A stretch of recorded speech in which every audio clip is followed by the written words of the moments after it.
Why are you trying to count my pockets? Why are you trying to count my pockets? You have no idea what I can afford and what I cannot afford.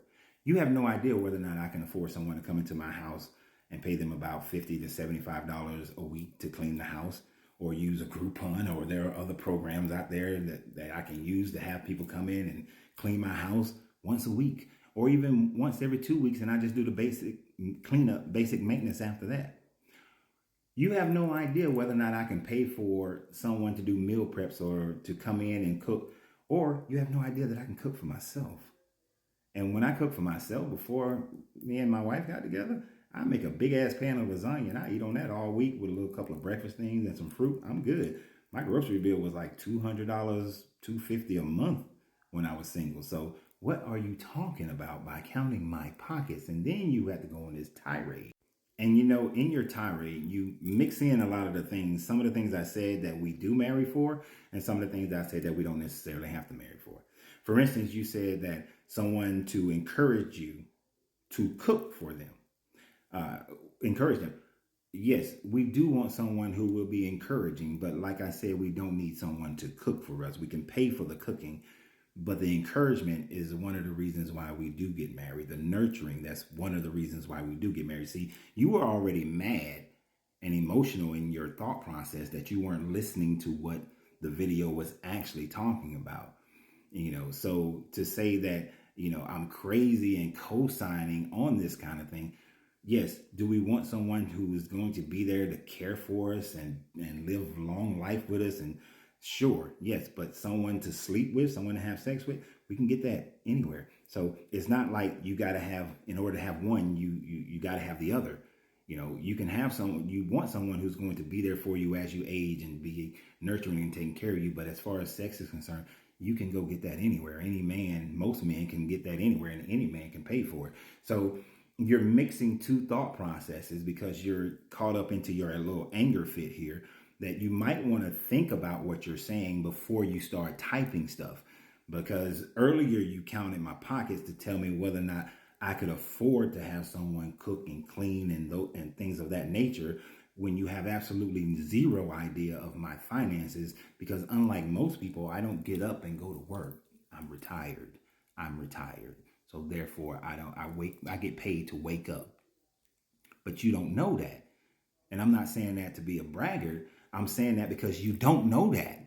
You don't know the businesses that I've had in the past. You don't know the military service that I provided. You don't know what my pockets look like. You don't know what my economics are in this house. You don't know what my bills are. So who are you to decide what my pockets are, or any other person's pockets, just like I wouldn't tell you what you can afford and what you cannot afford.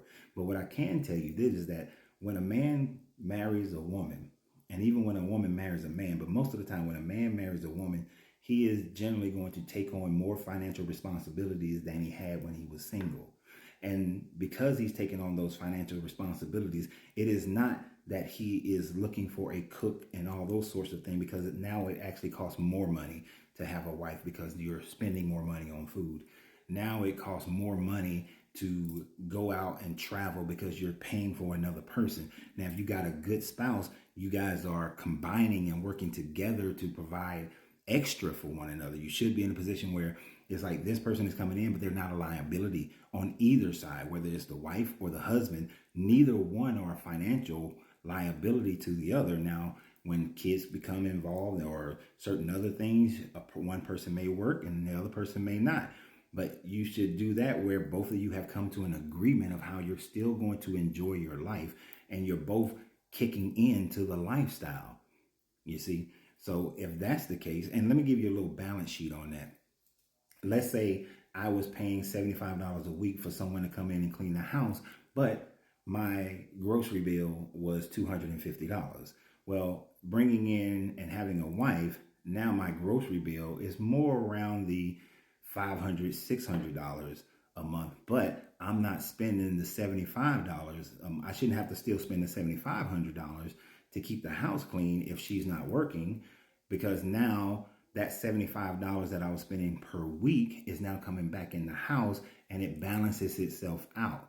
Now, if she is working, maybe her job combined with my job, and the fact that we were both paying mortgages or rents, and now we're paying one and we're coming together, and there's less money that has to go out for rent or mortgage, and we can afford to have the person come in and spend $75, because where I may have been paying $1,800 a month and she was paying $1,800 a month, now we've gone both are just paying the $1,800 a month.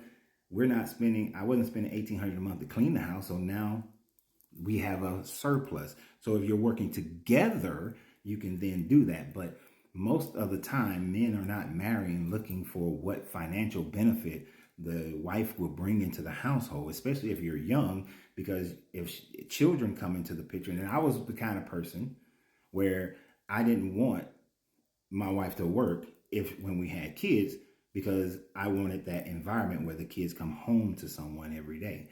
So you have to budget accordingly. So your ideas is just filled with anger, and I know you don't like it because it puts you in a you want men to have to become whatever you want them to become, instead of realizing what a man just is and accepting him for what he is. Now, you can go find a man who is looking to be with you for finances, looking to be with you for cooking and cleaning and sex, and those are his motivations to be with you. And when you stop cooking, when you stop having sex, when you stop being a companion, then he's not going to want to be with you anymore, because you're not doing the transactional things that he desired from you. So instead, a man who just desires to have your companionship, desires to have you there as part of his inner circle, that's different. That's what you actually should be desiring, instead of focusing on this nonsense that you posted. But hey, we all have our thoughts. We all have our baggage. But emotional control and logical thinking is a very important thing. But what do you guys think? Always remember, you have to free yourself to be yourself, because your greatness is non-negotiable. Good journey, good vibrations.